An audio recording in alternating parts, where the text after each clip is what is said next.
And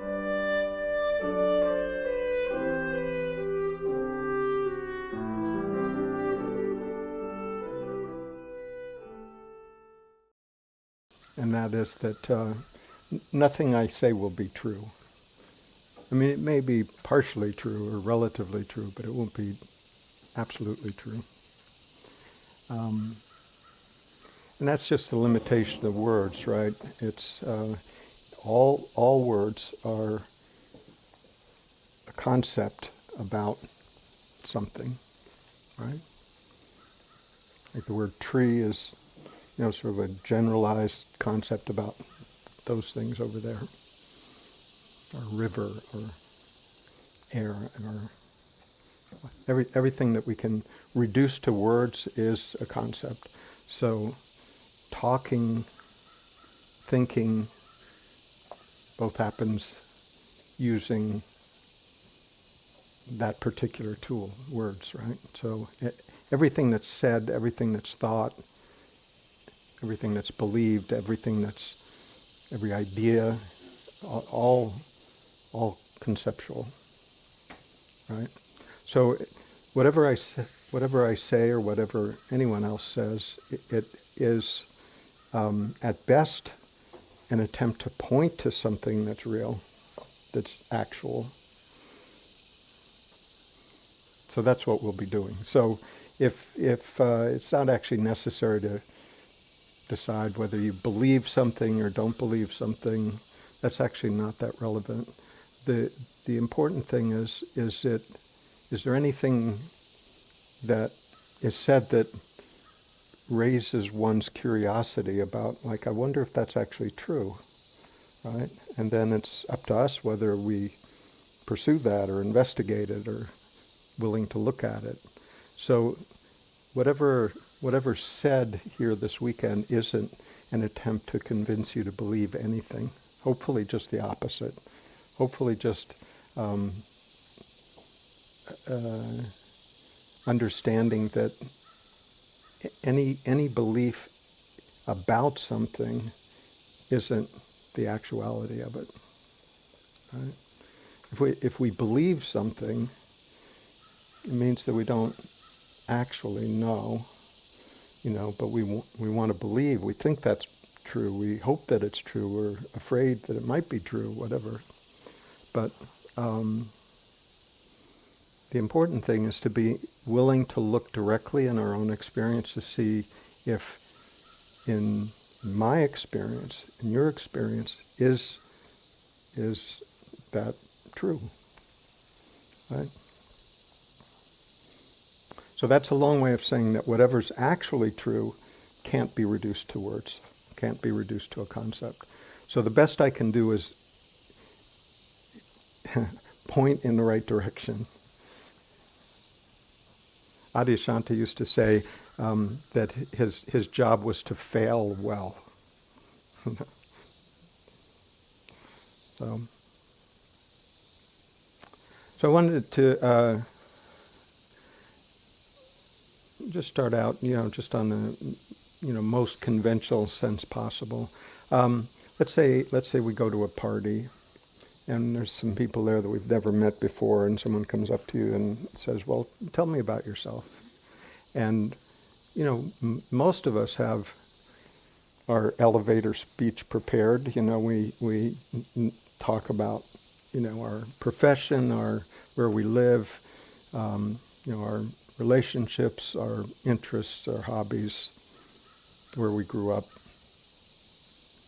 That's what we tell people.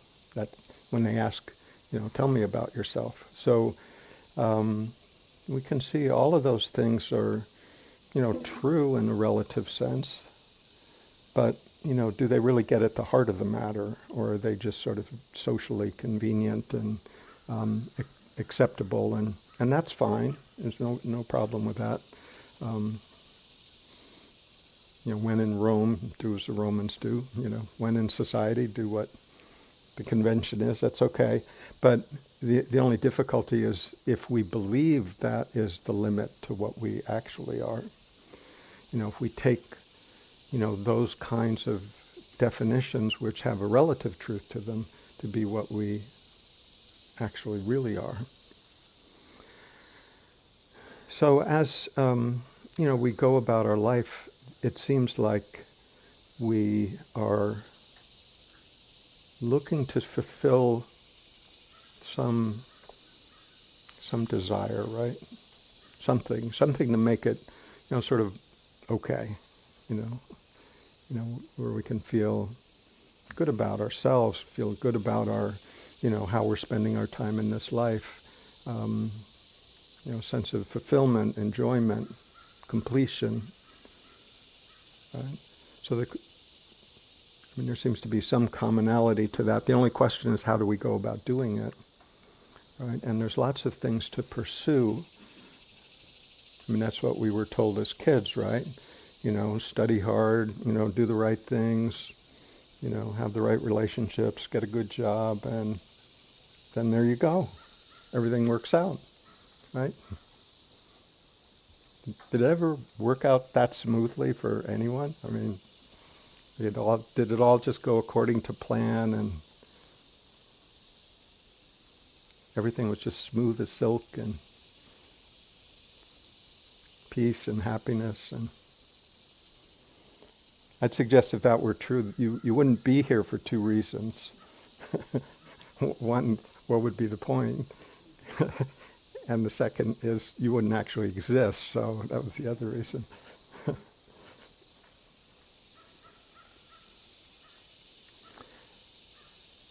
But we can go about looking for that, how to fulfill that longing, you could say, in a lot of different ways. We can do it through career, spend a long time, decades doing that, chasing that. If I just reach, high level of respectability or promotion or, that'll do it. Or we do it through relationships. We can do it through, our, some hobby that we're passionate about.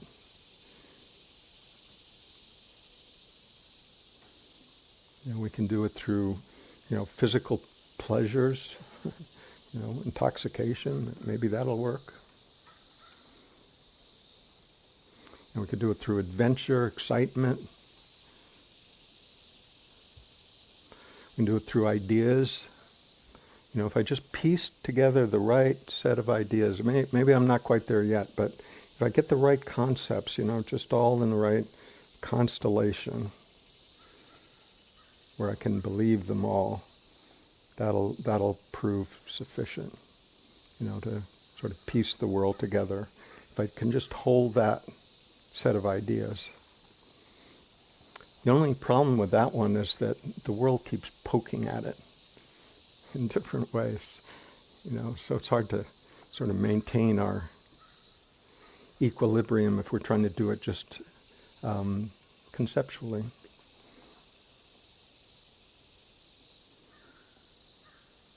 I'm sort of embarrassed to say this, but I spent quite a few years thinking that if I could just get all the pieces arranged, right house, right career, the right relationship, then I'd be happy, right? With a lot of effort. I didn't just, casually play at it here and there. I put some real effort into this for, I don't know, a decade or more.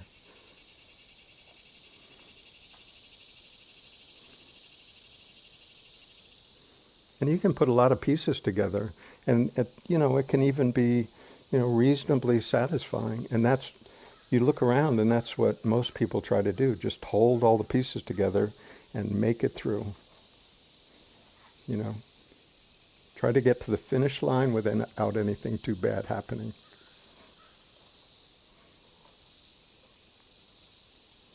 But sooner or later,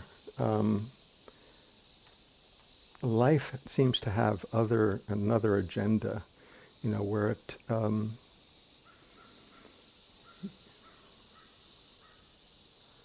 either we don't get what we want and we're disappointed in life or ourselves, or blame other people, or we do get what we want and realize that it's not quite enough.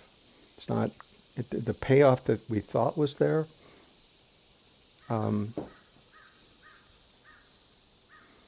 wasn't what we thought it would be.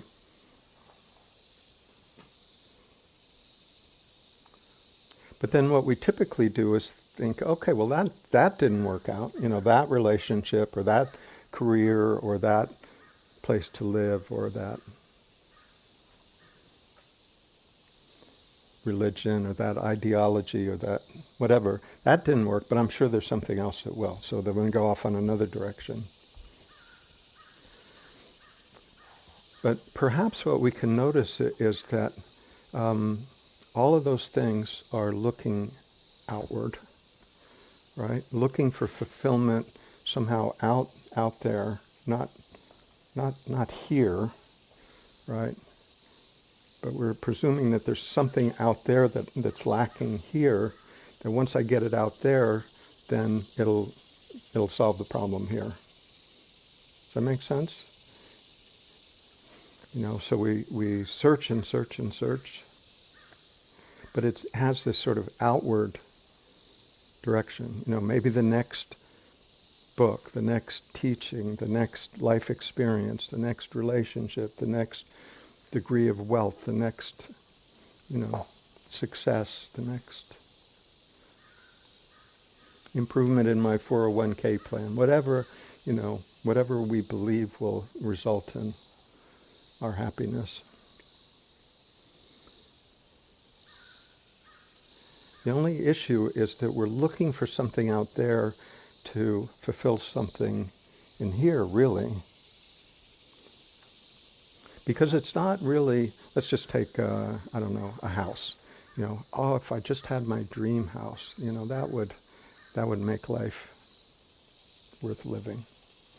But it's not really the house, is it?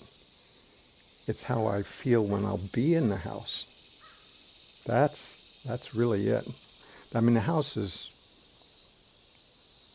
the house, But the point is how I'll feel when I can feel like that's my house, when I can occupy that house. So then the question is, do I really need the house to feel like that? Do I need to, work for 30 years to pay off the mortgage in order to feel okay? Is that what's really needed? Or is there something that is discoverable, that has a sense of completion about it, that's not dependent on external things, right? It's not that external things are bad or wrong or, we shouldn't enjoy them. Not that at all. I mean, life is to be enjoyed as much as anything. But the question is, do we pin our happiness on those particular things? It's wonderful to have a house, enjoy living in, beautiful, right? But if we pin our happiness on it, like I'll be happy when I get that dream house, what does that say?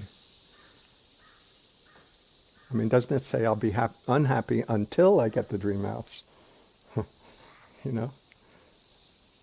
And we tend to do that with not just houses, of course. We tend to do that with a lot of things. That right now it doesn't feel like there's peace, sort of genuine contentment, sort of unflappable contentment. That's not here. But I'm sure if I just rearrange the chairs a little bit, I'll be able to attain that at some future time. Not now, of course, but, at some future point. And what we're talking about here isn't just worldly things, so-called worldly things. I mean, we do exactly the same thing when we get into spirituality.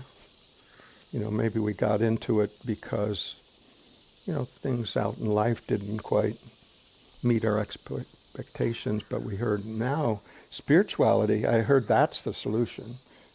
Now finally I'm on the right track.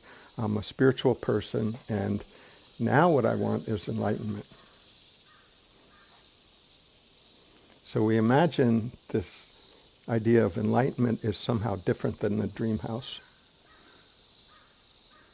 Right? Does that make sense?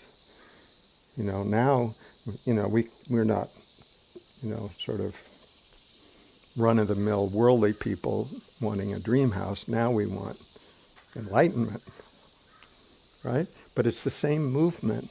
It's the same sort of movement for something here is not enough, but there's something else that will fulfill that, something else that will make me whole. It's not here, I'm sure of that, but, maybe if I meditate for 20 years or eat the right foods or believe the right things, then there's the payoff right there. You see it's the same trap, exactly the same trap. We've just shifted, what the object of desire is.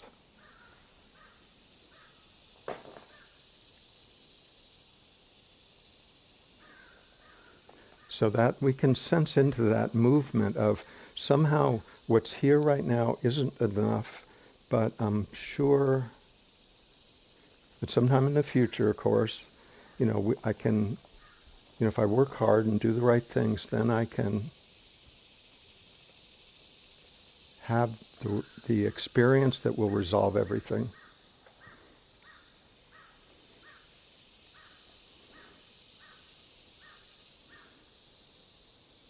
In some sense, it's not all that much different from, the drug addict that says, I got high last time, but maybe if I got even higher this time, I'll be high forever.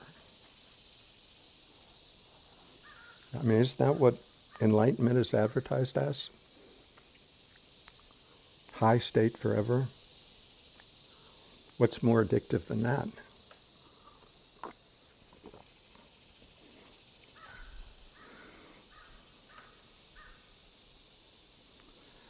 But it's still based on the presumption that what is here now, present now, isn't enough. Something's lacking. And what's lacking isn't here, but it's out there somewhere. I just have to put together the right situation, or the right set of beliefs, and that'll resolve it. But it's exactly the same looking outward. It's exactly the same denial of any sense of contentment now, looking for something elsewhere. The problem is the mind says, well, certainly you can't be talking about my life as it is now. Certainly that's not it.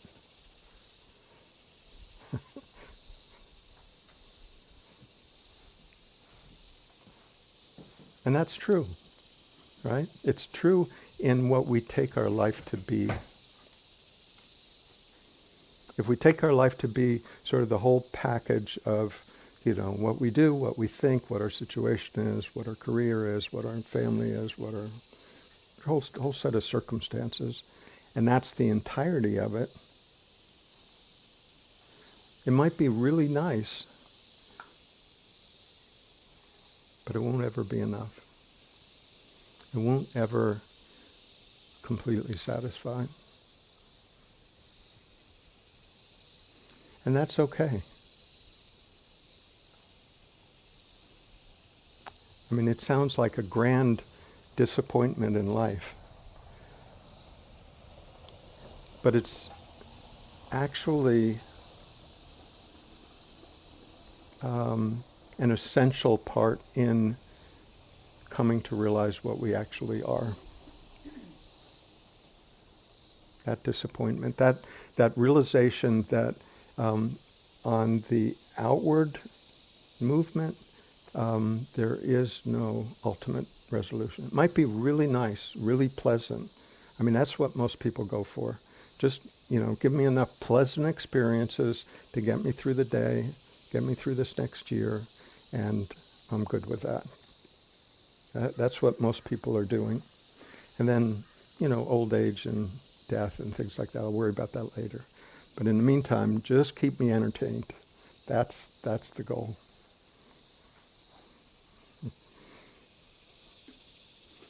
But that takes some effort, doesn't it? I mean, it takes some real effort. And the problem is sometimes you get hurt along the way, and that's, so it's not all just fun and games, right? It's not just all,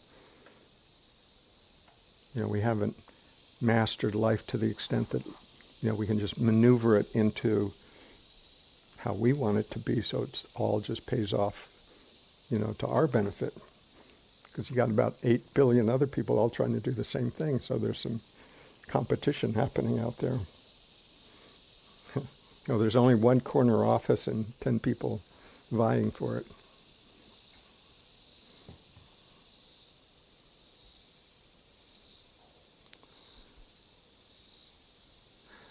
But when we come to the point where we actually are willing to admit to ourselves that I've tried a lot of different avenues, some of them are really nice, some of them are really satisfying, beautiful, rewarding, the enjoyable aspects of life, no problem. This isn't about, self-denial, self-punishment. There's no payoff there. But the difficulty is believing that whatever our endeavors are will be ultimately satisfying, where it just feels like, now my life is complete. Not just for a day or two after something really nice happens, but, as a sustainable sense, like, yeah, life makes sense. I'm good with it. Whatever happens, I'm fine.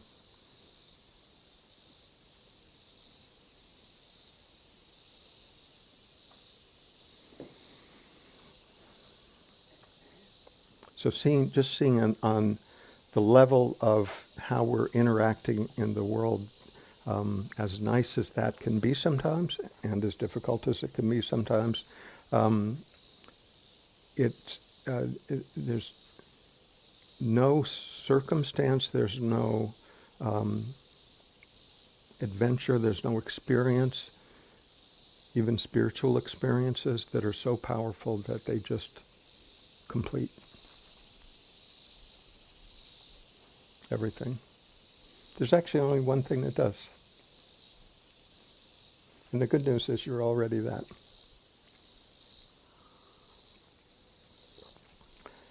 But it requires recognizing that.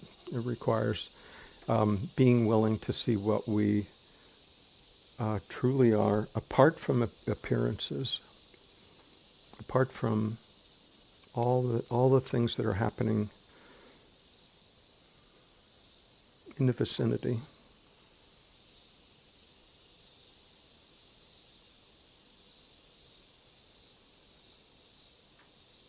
And if we discover that one thing, life makes sense. And if we don't,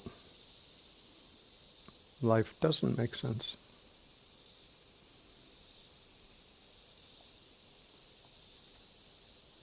And the one thing is what we are essentially. We've just forgotten what that is. It's not absent, it's not far away, it's not something that we attain, that we're not now.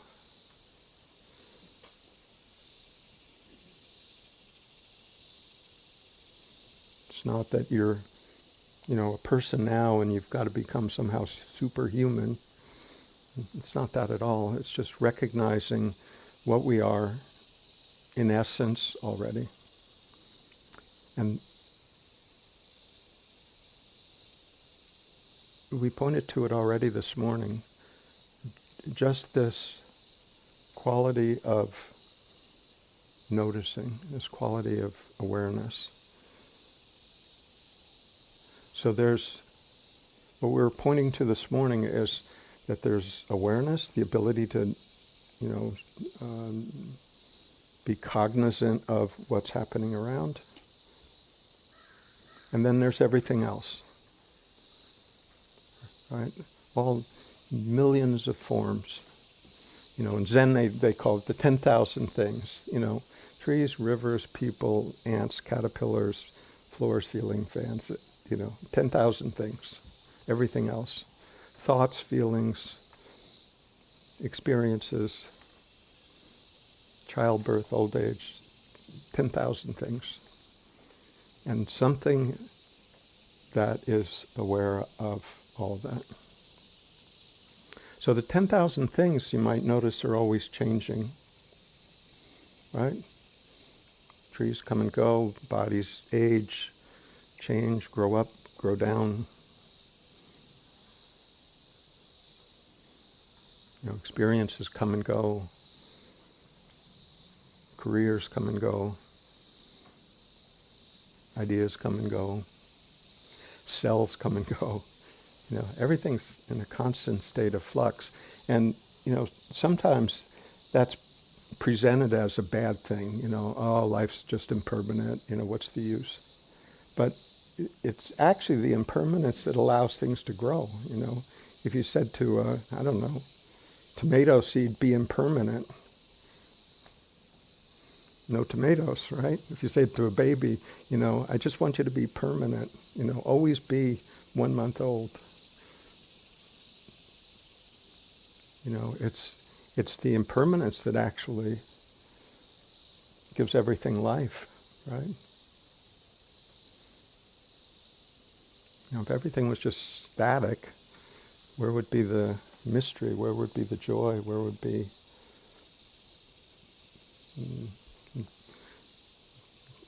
the opportunity to learn anything? It's really just that, being both a participant and an observer in this incredible outpouring of life. Not just all the good stuff, everything. Being present for and witnessing and participating in that immense diversity. Would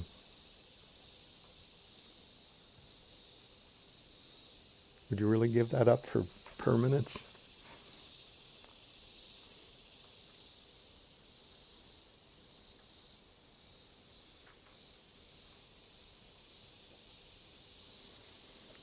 So we can see that, everything that we can look at, everything that we can imagine is subject to this change, constant change. The aliveness of life, constantly unfolding.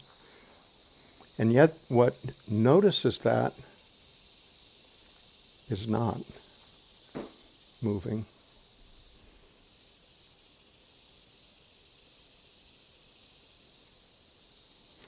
What notices change isn't changing. It's also not lifeless, right? It's not, it's ever present, right?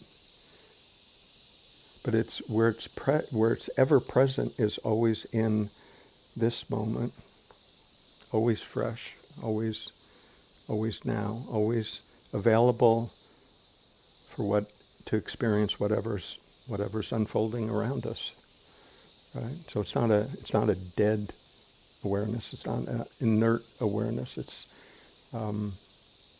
actually what enlivens everything, right? It's where we experience everything.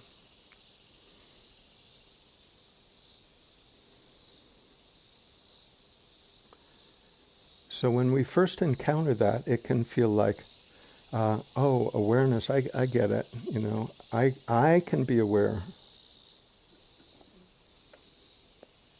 right? So then there's two things happening. There's this I, and then this awareness thing over here.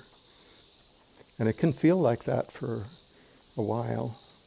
Like I'm here, and then sometimes if I'm really quiet and I'm really, paying attention, then I can sort of shift more over to this awareness. And then as soon as my mind gets busy, oops, I'm back in me again. So there can feel like we move back and forth there. But the reality of it is that the awareness is always there. And sometimes the mind comes in, or most of the time, the mind comes in and convinces us otherwise.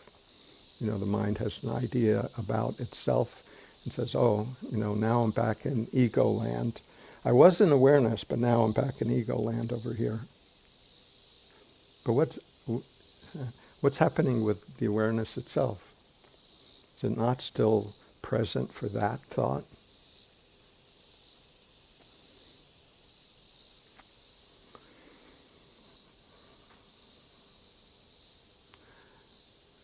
And it may feel like that for a while, where it's a back and forth kind of thing, maybe for a few years even.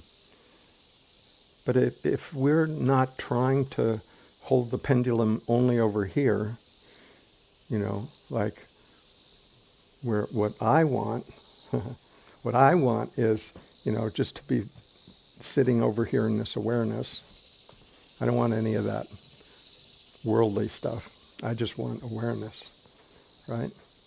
Who is it that's wanting that? Is it awareness? Or is it mind saying, I want? Again, we're back into the same situation. I want my dream house, I want to be permanently transcendent. Same movement, right? Same I want.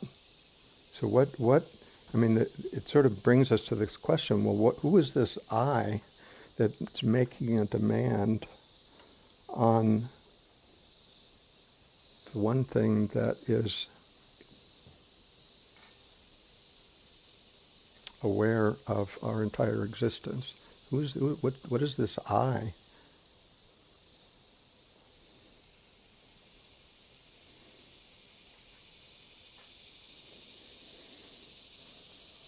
So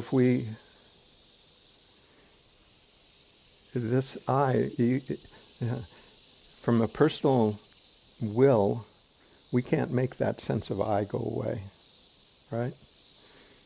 We can't sit back and say, I can see that it'd be to my advantage spiritually if I could just get rid of that I over there. You get that? The I plotting to get rid of itself for its own advantage, right?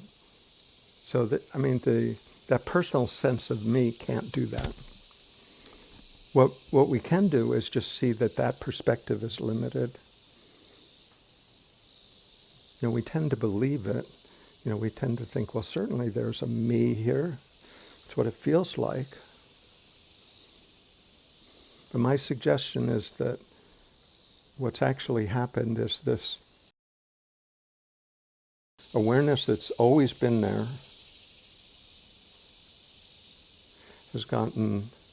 we've lost track of it as this unique capacity that we all have that's actually beyond the world of form, right? So awareness doesn't have a form, doesn't have a shape, doesn't have an age, doesn't have a gender.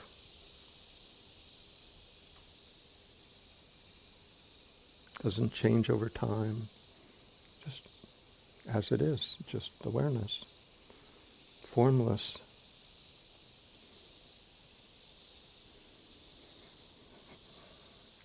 So we've forgotten about that sort of timeless quality, and it's sort of become fused with all these other capacities of the body, to the point that we just think, no, that's me. I'm the one that's separate. And it's reinforced by society. It's reinforced by almost every commercial you see on the internet or TV. This idea of get ahead, do this for yourself, make yourself feel better, take this drug, it'll be good for you. Whatever the ad is, all sort of appealing to this sense of me and the desire to enhance this sense of, wanting well-being for this personal identity. The downside of that is that, well, it's also totally reinforced by, the idea, especially in this country, of sort of rugged individualism. Make your own way, be your own person, think for yourself. All these ideas that we have about being, a strong, independent person. And that's great. It works in a lot of ways. It just doesn't work that well in this sphere, because it's all focused on the, sort of enhancement of this body-mind, mostly relative to all those other body-minds out there. So there's a bit of a competition going on. And then we because of the way, we view this body-mind structure, we view us as our individual self, after a while we realize that as much as I may have sort of polished this up, this body-mind image, I feel separate from the rest of life. Somehow life's happening out there, and I'm in here. I'm here, it's out there. Sort of unity or divine grace or God or source or however you think about it. That's out there, and I'm in here. How do I find unity with that? I mean, that would feel good, right? I mean, isn't that what,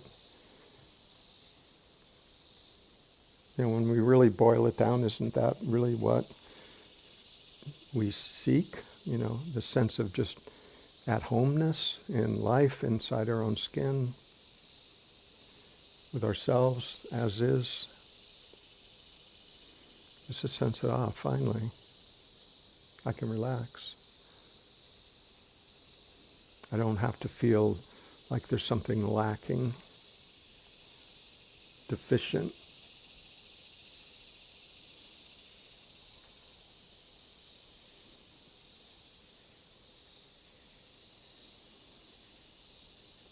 But this sense of separation,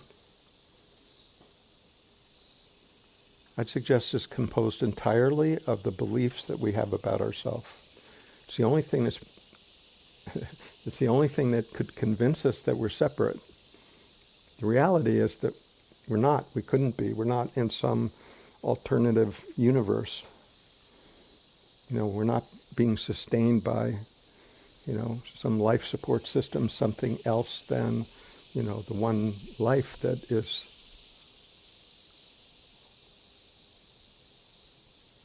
beautifully in harmony, except for those of us who have thinking minds,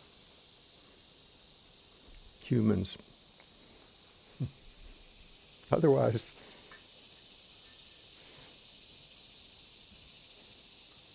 everything seems to be in a kind of balance.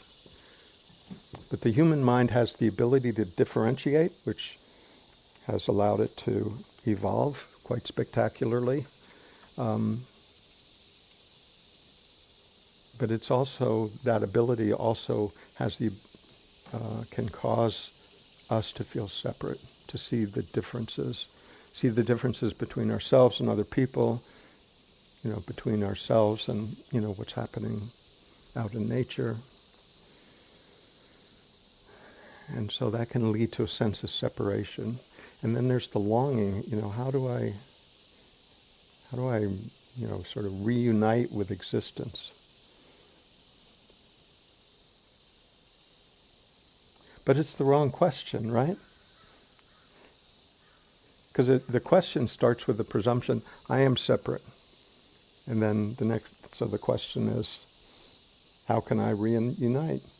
The problem isn't reuniting. The problem is the question of how have you convinced yourself that you're separate? That's the issue. And the only thing that can do that is, your mind. Believe thought. So, we can long all we want for unity and, experience of God and enlightenment and awakening and however you want to call it. We can long all we want for that. But if we're not willing to look at what caused us to believe in this sense of separation, we're not going to find it. Right? We have to be willing to look at that. That's the only thing that creates the believed thought is the only thing that creates the sense of separation. Nothing else. Thought's not believed, no separation.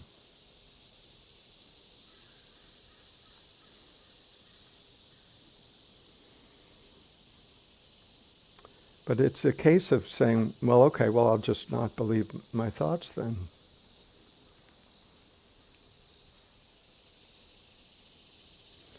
But that doesn't quite work either, because we're trying to outsmart our own mind, right? You think, okay, I just won't believe my own thoughts.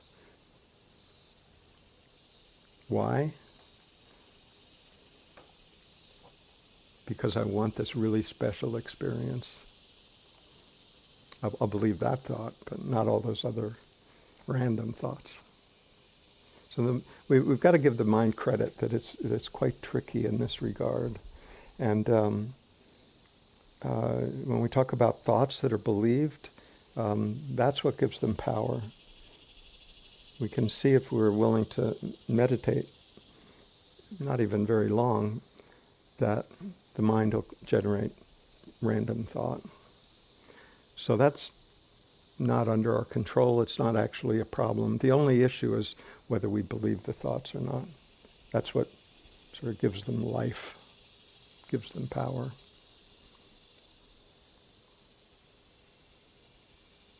But when we can allow them just to, they'll run through the mind, and if we're not looking to them to find the ultimate answer, they're sort of background noise. They're elevator music. It's not even worth putting effort into trying to stop them. Even being annoyed by them is too much. It's just like, there it is again. And just that indifference to them they'll wind down, not overnight, but over time they will.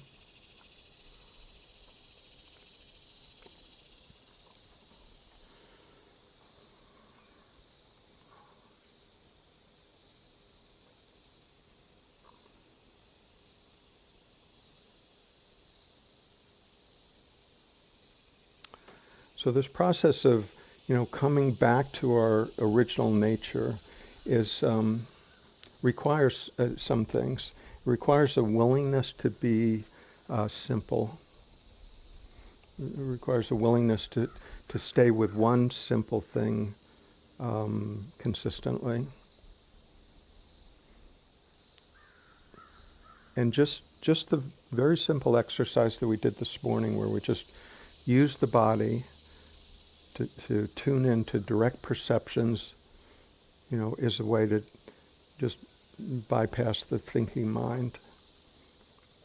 The thinking mind may come in and try to pull us away, but if we just come back to those simple perceptions, we can catch on to that game fairly quickly. But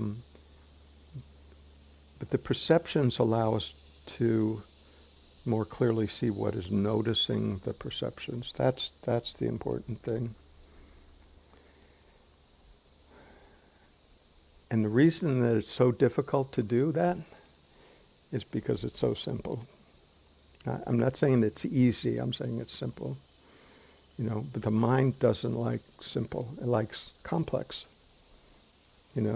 Complex cosmologies, ideas of other worlds and higher states, and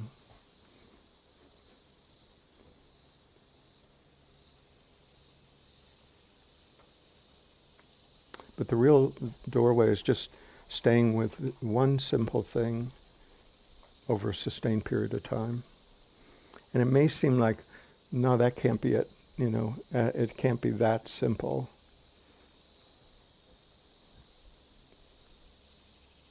But it actually is. It's all we're doing is coming back to our original nature, and it's something that we've all experienced full time at one time in our life. We may not be able to remember that, probably not. But the first year of your life, I don't know, year, maybe a few months more than that, before you learned words, before you learned that mom and dad had names and you had a name, and before all of that, you didn't know any words. So were you thinking? No words, no thinking.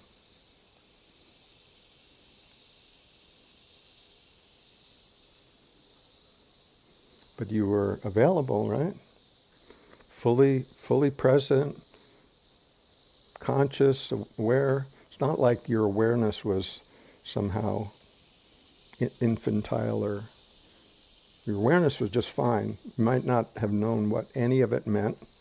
You didn't have names for anything. For a long time, you didn't even know that you were separate from it. So we've all had that experience of absolute unity with existence. First year of our life. And we've just forgotten it. And I think that's part of that sense of longing. Like, I know there's something there that's deeper, more meaningful than how I'm viewing life in this moment. And I think that's, probably one of the reasons that there's this sense of longing. Like, I somehow suspect that there's something more meaningful, deeper than about life than what I'm experiencing right now. And sort of that deep memory, even though we can't consciously remember it, I think there's some visceral memory of that. And when you look in a very young child's eyes, there's no question that awareness is fully functional. I think that's why, people, sort of look so lovingly on very small children, is because what's looking back at them is just open. Not judging, not waiting to say something, not, looking with opinions, just open. The depth of a very young child's eyes is, just pulls you in beautifully.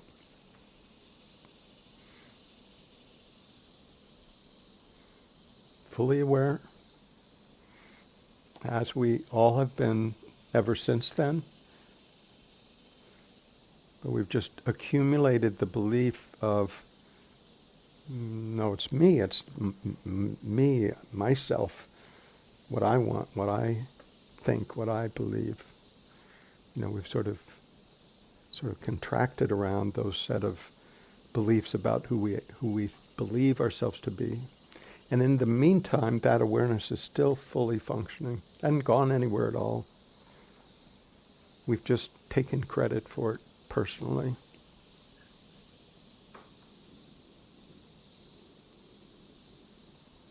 And when we do that, it's never satisfying, because we ignore what is most essential.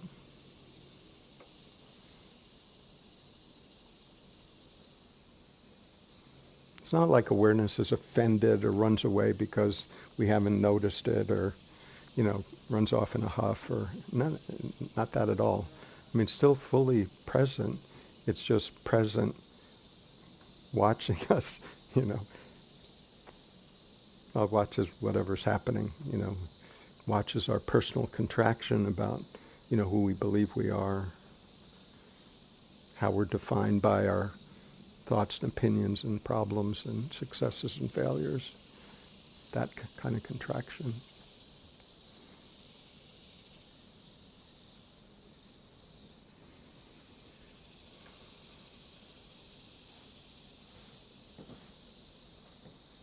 But when we sense into it, we can see that it's actually as pristine, as unharmed, as fresh, as alive as it was when we were infants. Not tainted by any of life's circumstances, not enhanced, not diminished. It's awareness. It's nature to be unlimited, open, receptive, at peace already.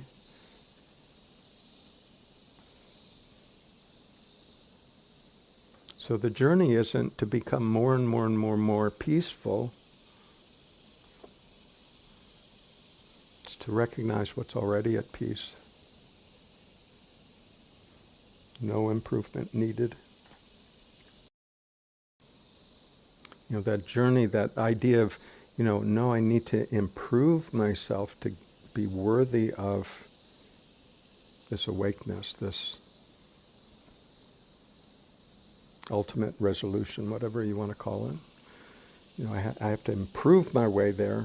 With all my faults and quirks and, bad habits, and that's what needs to get fixed.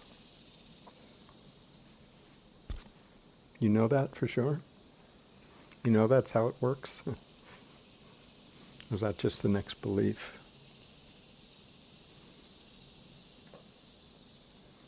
And in the meantime, this awareness is watching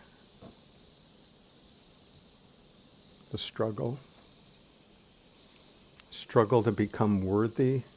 Anybody ever feel like that? Like I've got to, work my way up to zero, that kind of feeling. Like I was somehow born in a deficit and got to earn it. No pain, no gain,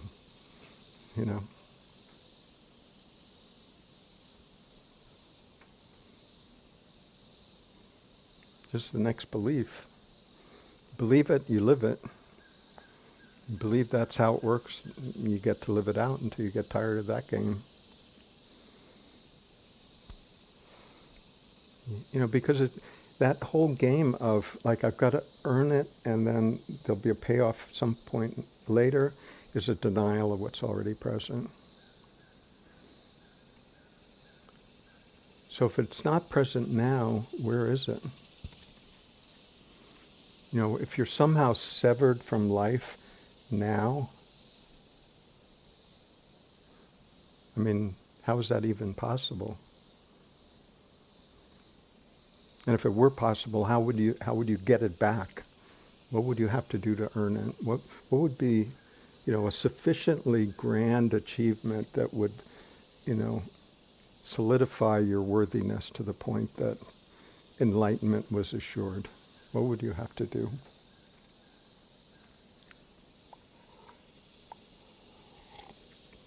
Solve COVID? Would that do it?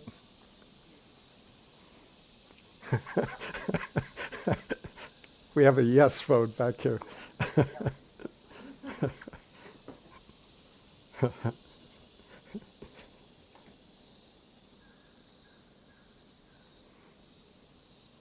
The point is, it's not a merit thing. It has nothing to do with merit.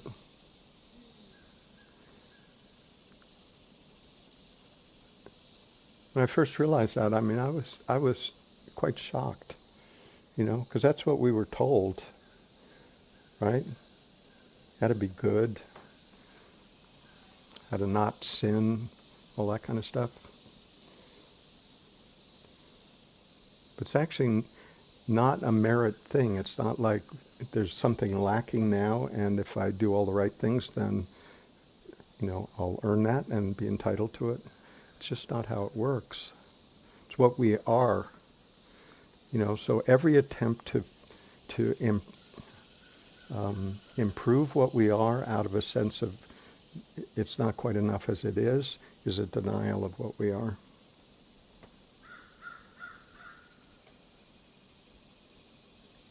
So every movement is in the wrong direction.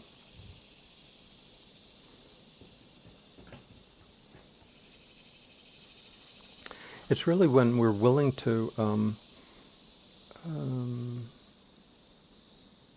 come into an acceptance, really, of ourselves as is, where we can see through this whole self-improvement game as being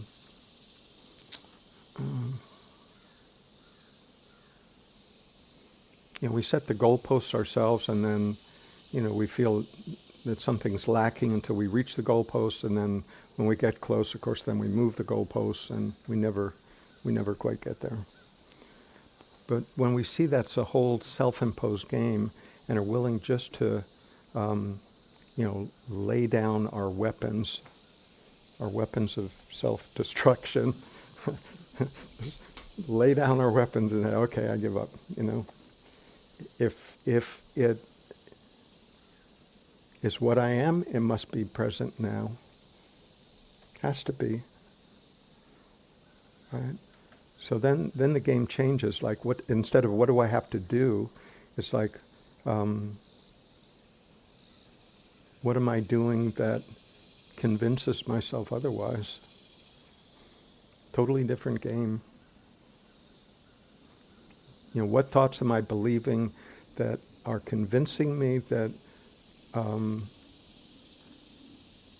what I am now is insufficient? What thought?